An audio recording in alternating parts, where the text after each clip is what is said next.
काली नजर। माँ, माँ। अरे क्या माँ माँ कर रहा है? बकरी का बच्चा है क्या? अरे माँ, मजाक छोड़ो। मुझे फाइनली वो मेन चौराहे वाली दुकान मिल गई है। अब देखना, आपका बेटा दुगनी स्पीड से पैसा कमाएगा। उफ़, ये क्या? मेरी ऑनलाइन मेकअप क्लास चल रही है। इतनी जोर से क्यों बोल रहे हो आप दोनों? अरे मेरी धर्म पत्नी जी, मेकअप क्लास बाद में करना। वो चौराहे वाली दुकान मिल गई है हमको। अरे वाह! रुको, मैं अपनी माँ को फोन लगाकर बता देती हूँ। अरे मैं भी अपने रिश्तेदारों को बता देती हूँ। कितनी खुशी की बात है। हाँ हाँ, मैं भी अपने दोस्तों को बता देता हूँ। 1 हफ्ते बाद रजिस्ट्री है। बस, घर में खुशी का मौका था। उन तीनों ने अपने अपने फोन उठाए और लोगों में बात फैलाना शुरू कर दिया। और रही सही कसर श्वेता बहू ने अपने पड़ोस में सबको बताकर कर दी। अरे वर्मा आंटी, अब हम भी जल्दी कार ले लेंगे। घर का रेनोवेशन होगा और ठाट से रहेंगे हम भी। अरे ऐसा क्या हुआ? लॉटरी बाटरी लग गई है क्या? अरे इस बार चौराहे वाली मॉल में हमको भी दुकान मिल गई है। दुकान नंबर 21, जो एकदम चौराहे पर है। अब ग्राहक बढ़ेंगे तो आमदनी भी बढ़ेगी ही ना। अरे वाह, कितनी खुशी की बात है। मैं बहुत खुश हूँ तुम्हें इतना खुश देख के। बाकी एक बात कहूँ, सबको मत बताते फिरना। किसी की नजर लग जाएगी तो खुशी की खबर वापस लौट जाएगी। हैं? ऐसे थोड़ी ना होता है। अब डरा रही हो।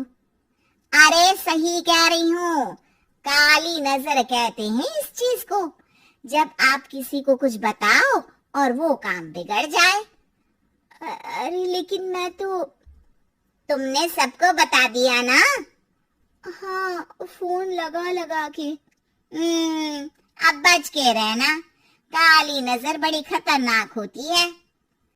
श्वेता इतनी खुश रहती है कि वो वर्मा आंटी की बात पर ध्यान ही नहीं देती, जबकि पड़ोस में और भी लोगों से खुशी की खबर शेयर करती रहती है। अगले दिन राजेश बहुत दुखी होकर घर आता है। अरे बेटा, क्या हुआ? मुंह क्यों सूजा हुआ है? मधुमक्खी ने काट लिया क्या? माँ, वो दुकान किसी और के पास चली गई। किसी ने ज्यादा भाव लगा दिया। अरे पर बात तो आपसे हुई थी ना उस दुकान वाले की। हाँ, आज मैं टोकन अमाउंट देने गया था, तब मुझे पता चला। कोई आकर सुबह मुझसे पहले ही ज्यादा अमाउंट दे गया। काली नजर।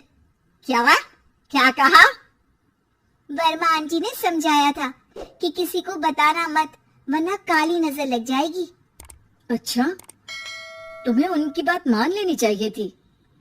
उनकी बात मान लेती, लेकिन उसके पहले ही सबको बता चुके थे ना हम तीनों। अरे अगली बार से ध्यान रखेंगे। कोई भी नई चीज होगी तो किसी को नहीं बताएंगे। तीनों कुछ दिन ऐसे ही रहते हैं, पर एक दिन श्वेता को एक मेल आता है। राजेश, मेरा ऑनलाइन मेकअप कोर्स कंप्लीट हो गया। अब मैं खुद का पार्लर खोल सकती हूँ। अरे वाह, अपने मोहल्ले में ही खोलते हैं। ये जो घर के सामने दुकान है ना, वहीं। हाँ, यहाँ सस्ती भी मिल जाएगी। अगले दिन श्वेता वर्मा आंटी के पास जाती है मिठाई का डब्बा लेकर। अरे आओ आओ, कैसे आना हुआ? जोर से नहीं बोलूंगी। वो सामने वाली दुकान है ना, वहाँ मैं अपनी पार्लर की दुकान खोलने वाली हूँ, उसकी मिठाई है। अरे वाह, बहुत बधाई हो तुमको। हाँ, मैं कमाने लगूंगी तो राजेश पर पूरे घर का बोझ नहीं रहेगा ना आंटी जी। ये तो है, पर ये बता कि तूने ये बात किसी और को तो नहीं बताई ना? अरे नहीं नहीं, पिछली बार गलती कर दी थी। काली नजर लगी किसी की और राजेश के हाथ से वो दुकान चली गई थी। सबको मत बताना। चलो मैं चलती हूँ, कल दुकान की बात करने भी तो जाना है। अगले दिन श्वेता दुकान के लिए मालिक से बात करने जाती है।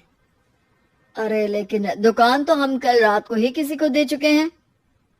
कल ही? हाँ, कल ही। 2 दिन बाद कोई यहाँ पार्लर भी खोल लेगा। आप कहीं और दुकान देख लीजिए। अरे पर हमको भी तो पार्लर ही खोलना था। हाँ भाई, एक ही दुकान है, आधी आधी तो नहीं दे सकता ना मैं।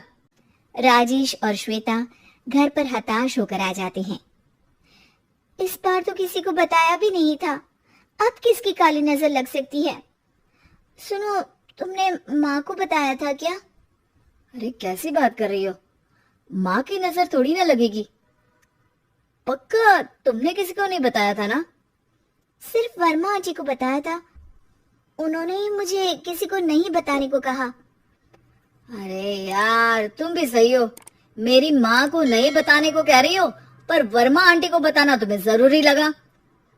अरे वर्मा आंटी ने ही तो काली नजर के बारे में बताया था ना, वो हमेशा हमारा भला ही तो चाहती है। मेरी माँ भी हमारा भला ही चाहती है।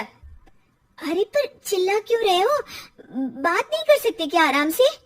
नहीं आता हूँ आराम से बात करना, और करना भी नहीं चाहता हूँ मैं। दुकान जाने का दुख गुस्से में बदल गया था और राजेश और श्वेता में बात बंद हो गई थी। 2 दिन बाद मोहल्ले में पार्लर का इनॉग्रेशन हुआ, जिसमें मोहल्ले के सभी लोगों को बुलाया गया, पर श्वेता, राजेश और माँ नहीं जाते। माँ, अंदर आ जाओ, क्या देख रही हो? अरे नया पार्लर देख रही हूँ अपने आंगन से। देखो, माँ को दूसरे का सुख देखने में कितना मजा आ रहा है, मेरा दुख नहीं दिख रहा इन्हें। यहाँ मेरा पार्लर भी तो हो सकता था। अरे चुप रहो यार, हर बात में लड़ाई क्यों ढूंढ रही हो? राजेश और श्वेता फिर बहस करने लगते थे। तभी माँ ने दोनों को बाहर बुलाया। अरे जरा देखो तो, दुकान चलाने वाले का बोर्ड पर नाम क्या लिखा है? श्रुति वर्मा। गाड़ी निकाले बेटा, हमें कहीं जाना है। काली नजर का इलाज कराने। राजेश अपनी बाइक निकालता है। तीनों ट्रिपलिंग कर रहे हैं। माँ राजेश को उस मॉल वाली दुकान पर लेकर जाती है जहाँ राजेश अपनी दुकान खोलने वाला था। यही दुकान लेना चाहता था ना तू? हाँ, पर इनको भी दुखी करने लेकर आई हो क्या यहाँ पर दुकान दिखाकर? वहाँ काफी नहीं था? अरे श्वेता, थोड़ा सब्र रख, अभी पता चलेगा कि हम यहाँ क्यों आए हैं। बता, इस दुकान चलाने वाले का नाम क्या है? अनुपम वर्मा। कुछ समझ में आया? वो दुकान वाली श्रुति वर्मा, ये दुकान वाला अनुपम वर्मा, और हमारे पड़ोस में हमने उस दुकानों के बारे में बताया किसको था? अब वर्मा आंटी को। मतलब वर्मा आंटी ही हमारा काम बिगाड़ रही है? नहीं नहीं, ऐसा नहीं हो सकता, ये बस इत्तेफाक है। राजेश अपना फोन निकालता है और श्रुति वर्मा और अनुपम वर्मा के नाम फेसबुक पर सर्च करता है, जहां ये दोनों ही वर्मा आंटी के रिश्तेदार होते हैं। श्वेता को समझ में आ जाता है कि वर्मा आंटी की ही नजर काली नजर है। अब क्या करना है? कोई भी खुशी की खबर हो तो काली नजर से बचना है, यानी वर्मा आंटी से बचना है। अरे पर मुझे ये समझ में नहीं आया कि वो हमारे साथ ऐसा क्यों करेंगी। अरे बेटा, एक सीख है, दूर के आदमी को आपकी तरक्की से कम परेशानी होगी, पड़ोसी को ज्यादा। दोनों माँ की बात में हामी भरते हैं और अगला काम चुपचाप करने की कसम खाते हैं, ताकि आगे से वर्मा आंटी कोई काम ना बिगाड़ सके।